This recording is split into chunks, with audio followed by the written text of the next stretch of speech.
Hello everyone, welcome to Azad Revenge Stories channel.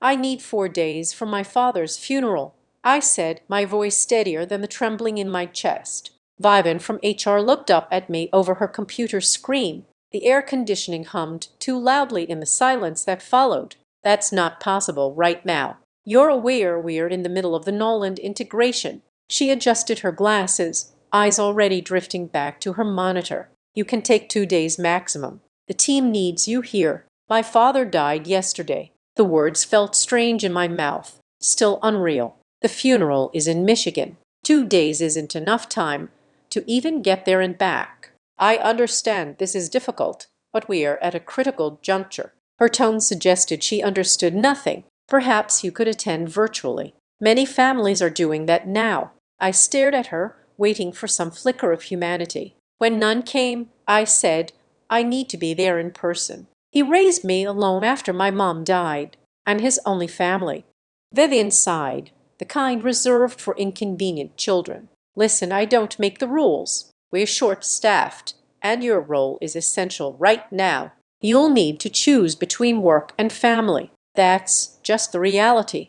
Something crystallized inside me in that moment. 3 years of solving every technical emergency, rebuilding systems no one else understood, documenting processes only I could navigate, all reduced to this. I see, I said quietly. That was yesterday. My name is Dara. I'm 32, and until this morning, I was the systems integration specialist at a financial technology firm that handles over $40 million in client assets. My job was solving problems no one else could. Connecting disparate systems, creating documentation, and building workflows that kept everything running. Before I go any further, could you please take a few seconds to tell me in the comments where you're watching from? I want to know how far this story reaches. And if you've ever had someone treat your grief like an inconvenience, hit that like button. We need to know we are not alone in these moments. Anyway, when my phone rang 2 days ago with news about my dad, Ellis, I was in the middle of finalizing the database migration that would become central to this story. He had a sudden heart attack in his woodworking shop. The neighbor found him. By the time I got the call, he was already gone. Dad had raised me by himself since I was 8 when Mom died from cancer. He taught high school science for 30 years, coached my debate team, and learned to braid hair from YouTube tutorials so I wouldn't feel different from the other girls. When I got my first computer, he sat beside me for hours while I showed him everything I was learning, pretending to understand, even when I knew he was lost. You've got a mind like a catalog, he'd tell me. You remember everything. That quality made me invaluable at work. I remembered every client preference, every system quirk, every workaround needed when the expensive software inevitably failed. For 3 years, I'd been the company's memory. It started innocently creating documentation because nobody else would. Spreadsheets tracking client communication preferences, databases of recurring issues and solutions, step-by-step guides for processes only I understood. My boss Halden called it Zara's brain, the shared drive where I stored everything. Why pay for expensive knowledge management systems when we have Zara? He joked during meetings. Except it wasn't really a joke. They declined my requests for proper documentation software twice. So I built my own systems, my own archives. Not for any sinister purpose. I genuinely wanted to solve problems. After Vivian's dismissal of my bereavement request, I walked back to my desk in a fog. Cameron from accounting asked if I was okay. I nodded mechanically. At night in my apartment, I stared at my ceiling thinking about Dad, about the wooden box he'd made from my childhood treasures that still sat on my bookshelf, about how no one from work would be at his funeral because I barely mentioned my personal life there, about how they couldn't spare me for 4 days to say goodbye to the person who mattered most. At 2:00 a.m., I opened my laptop. I hadn't planned what happened next. Not really. But as I logged into our company systems remotely, something I did during emergencies, weekends, vacations, a clarity washed over me. For 3 years, I'd created the most comprehensive archive of institutional knowledge imaginable, client communication histories, undocumented API connections, manual processes, that kept millions flowing, password-protected spreadsheets with notes on executive preferences. I'd been the solution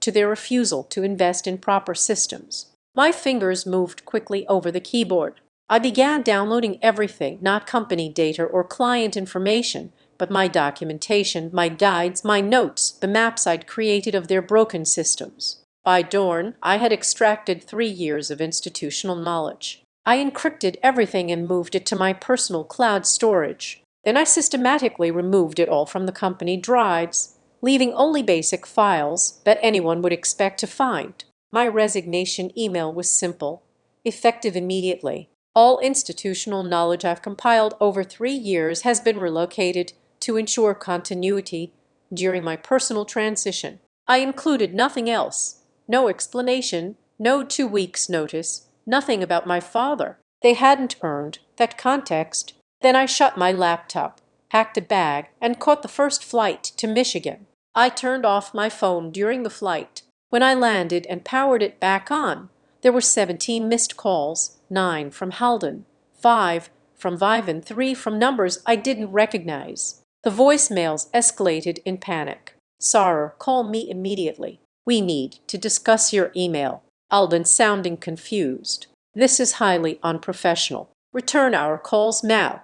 Vivan cold as ever. "Please call back urgently. The Noland migration is failing and no one can find your documentation." Cameron stressed. "Whatever you want, we can discuss it. Just call back." Halden again. Anxiety creeping in. I didn't call. Instead, I rented a car and drove to my childhood home to begin sorting through Dad's belongings. The small brick house looked exactly as it had during my last visit 3 months ago, except now it felt hollow. My phone kept buzzing. Emails poured in, text messages multiplied. By evening, I received an email from Halden marked urgent meeting request with Vivan and our company's legal counsel copied.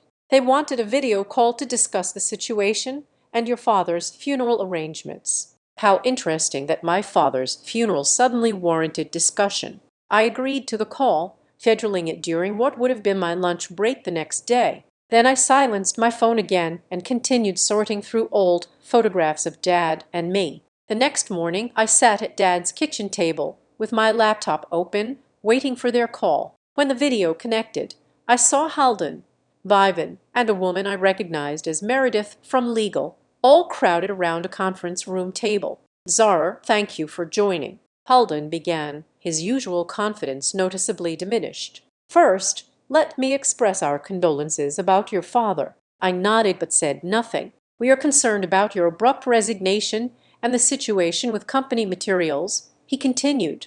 "I didn't take any company materials," I replied calmly. "I removed my personal documentation, the systems I'd built because proper ones were never approved, the workflows I mapped, the guides I wrote on my own initiative. Those were created during company time," Meredith interjected. "Yes, created by me to do my job effectively because the resources I requested were denied 3 times. I kept my voice even. Nothing I removed contains client data or proprietary information, just the instruction manuals I wrote." Vivian leaned forward. "The Noland integration is falling apart. The monthly reports are due in 2 days, and the queries you built aren't working. Client communications are in disarray." "That sounds stressful," I said. The silence stretched uncomfortably. Zara Halden finally said, "We are prepared to discuss your bereavement leave. 4 days is absolutely reasonable. We can hold your position." "I already resigned," I interrupted. "We are willing to disregard that email given the circumstances," Vivian said quickly. "Grief can cause impulsive decisions." I looked at them through my screen. 3 people who'd never seen me as more than a function, a resource to be optimized. 2 days ago, you told me to choose between work and family," I said, looking directly at Vivan. "I've made my choice." "Please be reasonable," Halden pleaded. "The Noland presentation is tomorrow. We can't access half the systems without your documentation." "That's unfortunate," I replied. "What do you want?" Vivan asked bluntly. "A raise, more vacation time." "What will it take to resolve this situation immediately?" I felt a strange calm as I realized they still didn't understand. They thought this was a negotiation tactic. This isn't about leverage, I told them. You made it clear where I stood in the company's priorities. I'm simply respecting that clarity by removing myself from the equation. We are prepared to offer you a senior position with a 30% salary increase and flexible work arrangements, Halden said desperately. Just help us through the next 2 weeks. I looked down at the table where a stack of sympathy cards from Dad's former students and colleagues sat. People who valued him, people who understood what mattered. My father's funeral is on Thursday, I said. I'll be busy until next Monday dealing with his estate. After that, I'd be willing to consult at $300 per hour with a minimum engagement of 20 hours per week to help transition my knowledge. My first availability would be next Tuesday. Their faces registered shock at the figure, nearly triple my effective hourly rate. That's extortionate, Vivian sputtered. No, I corrected her. That's the market rate for emergency specialized consulting, when organizations find themselves without critical institutional knowledge. You can take it or leave it. This borders on extortion, Meredith warned. I've made no threats. I've taken no company data. I've simply resigned and removed my personal documentation. I said, check your employment contracts. There's no clause requiring employees to leave behind personal notes or systems they've created to compensate for inadequate resources. I watched them exchange glances, knowing Meredith had already verified this, or she wouldn't be negotiating. 10 hours countered. 10 hours at your consultant rate to get us through the Noland presentation. 20 hours minimum engagement payable in advance. I repeated, I'm not interested in negotiating. You decide if the knowledge is worth the cost. Without waiting for a response, I added, I need to go now. The funeral home is waiting for me to select my father's casket. You know how important these family matters are. I disconnected before they could respond. As I sat in Dad's quiet kitchen, surrounded by his life's mementos, something shifted inside me. The hurt remained, but alongside it grew something else, a recognition of my own worth they had never acknowledged. My phone immediately rang again. Alden's number.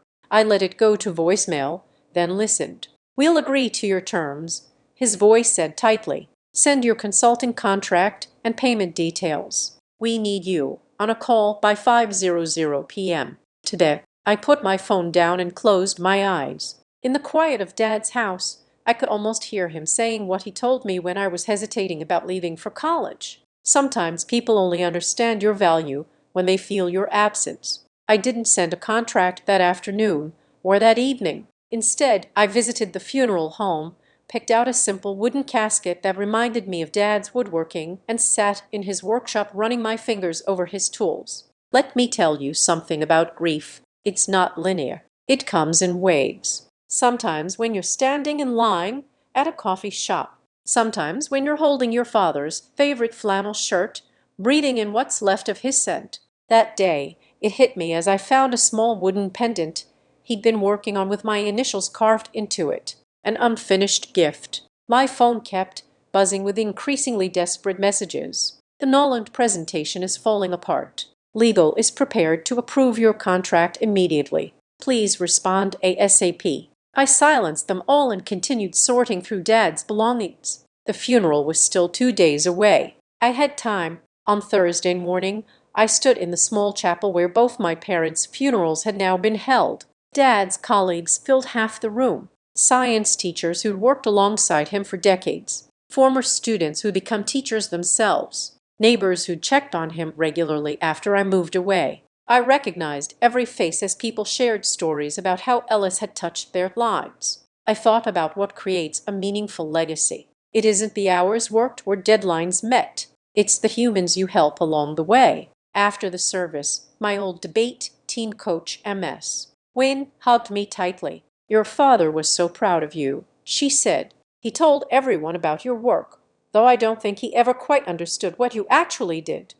I laughed through my tears. He tried so hard to get it. He asked me to explain that computer thing over and over. That was Ellis. She smiled. He believed in understanding things even when they didn't come easily to him. As everyone left, I stood alone at his grave, thinking about understanding how some people try so hard to understand others while some never bother to try at all. That evening, I finally sent my consulting contract.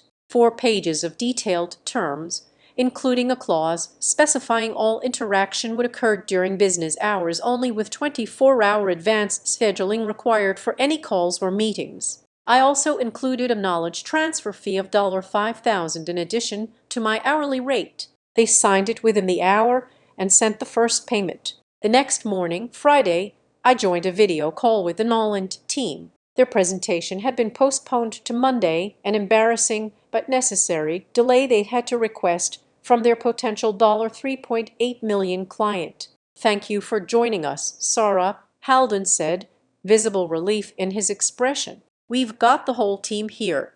The screen showed 12 faces, including several I'd never seen before, likely external consultants Big Panic hired. "I've reviewed what you've prepared so far," I said professionally. "We'd have significant gaps to address before Monday." For the next 3 hours, I methodically walked them through the missing elements of their presentation. I identified the broken database connections, explained which tables needed to be joined to generate the correct reports, and created a simplified guide for the temporary tech team. Halden kept trying to rush me. "Can we skip ahead to the client portal section? That's most urgent." "Everything is connected," I replied calmly. "If you don't understand the database structure, the portal functions won't make sense. I'm being thorough because that's what you're paying for." By the end of the call, they had enough to cobble together a functional presentation. Not their best work, but enough to avoid complete disaster. "We'll need you on standby Monday during the actual presentation," Vivian said. "Not as a request, but as an expectation." "That's not in our agreement," I responded. "Monday, I'll be meeting with Dad's attorney to handle his estate. I can schedule 2 hours on Tuesday morning." "But if something goes wrong during the presentation," Halden began, "then you'll handle it with the information I've provided," I finished for him. That's what the knowledge transfer fee covered. The weekend passed quietly as I continued sorting through Dad's house. Each drawer contained memories, birthday cards I'd made him, scientific journals with his notes in the margins, recipe cards in my mother's handwriting that he'd kept all these years. On Monday, while they were giving their presentation, I met with Dad's attorney. The house was paid off. There was a modest life insurance policy. His pension would end, but he left enough for me to take some time to figure out my next steps. He was always very careful with money, the attorney noted. "Wanted to make sure you'd be taken care of. Unlike some people, I thought." Tuesday morning, I logged on to my final consulting call with the company. Their faces told me everything I needed to know before anyone spoke. The presentation was challenging, Halden admitted. "We made it through, but there were significant issues with the demonstration portion." "Did you secure the contract?" I asked directly. "Noland has concerns," Viven said tightly. "They are giving us 2 weeks to address the functionality problems before making their decision." I nodded. "That seems reasonable. What specifically do you need from me today?" For the next 2 hours, I answered their questions with professional detachment. I created additional documentation, explained system connections, and provided clear steps for their new team to follow. As our scheduled time neared its end, Halden cleared his throat. "Zara, we'd like to discuss your return to the company." I raised an eyebrow. "I return?" "Yes," he continued. "We are prepared to offer you a Director of Knowledge Systems position. It would include a team of 3, a 50% salary increase, remote work options, and a seat on the executive committee." I noticed Viven's tight smile. This hadn't been her idea. "That's quite a change from denying 4 days of bereavement leave," I observed. Viven shifted uncomfortably. "We've recognized there were institutional failures in how we handled your request." "What's fascinating," I said, leaning closer to my camera, "is that it took a financial threat for that recognition to occur. Not human decency, not company loyalty, not 3 years of solving every problem thrown at me, just the risk of losing money." "That's not entirely fair," Halden protested weakly. "Isn't it?" I looked at each face on my screen. For 3 years, I asked for proper knowledge management systems. Denied. I requested additional staff to document our processes. Denied. I built workarounds using my own initiative, and instead of recognizing that as a systemic problem, you called it Zara's brain and considered it solved. No one spoke. Here's what I learned watching my father build relationships with students for 30 years. I continued. People stay where they're valued, not just compensated. They contribute to communities that see them as humans, not functions. I took a breath. I appreciate the offer, but I'll be declining. Our consulting arrangement ends today as contracted. Please reconsider, Alden said quickly. We can negotiate any terms you want. This isn't about terms, I explained. It's about fundamental values. You showed me yours when it mattered most. I believed you. What about your documentation? Vivian asked, her voice tight. Will you be returning the materials you removed? I smiled slightly. I've provided everything needed for the Noland project as agreed. The rest of my documentation remains my intellectual property, as your legal team has confirmed. Consider it a lesson in valuing institutional knowledge before it walks out the door. Meredith from legal nodded almost imperceptibly. She knew I was right. This is incredibly unprofessional. Vivian snapped, finally breaking. No. I corrected her gently. Unprofessional is telling someone their parents' funeral is an inconvenience. What I'm doing is setting boundaries around my value. There's a difference. As our call time expired, I said my final words to them. I genuinely wish you all well. I hope whoever replaces me receives the support and resources I requested. And I hope the next time someone needs to bury their father, you remember this moment. I disconnected the call. 2 weeks later, I received an email from Cameron in accounting. Noland had declined to sign with the company. The projected $3.8 million deal had fallen through. 3 other clients were reviewing their contracts due to service concerns. I didn't feel the satisfaction I'd expected, just a quiet certainty that actions have consequences, and sometimes those consequences are necessary teachers. A month after Dad's funeral, I accepted a position with a smaller tech firm, one whose first question in the interview was about my father after seeing the gap in my employment. When I explained the circumstances, the CEO nodded and said, "Take all the time you need before starting. Family comes first here, always."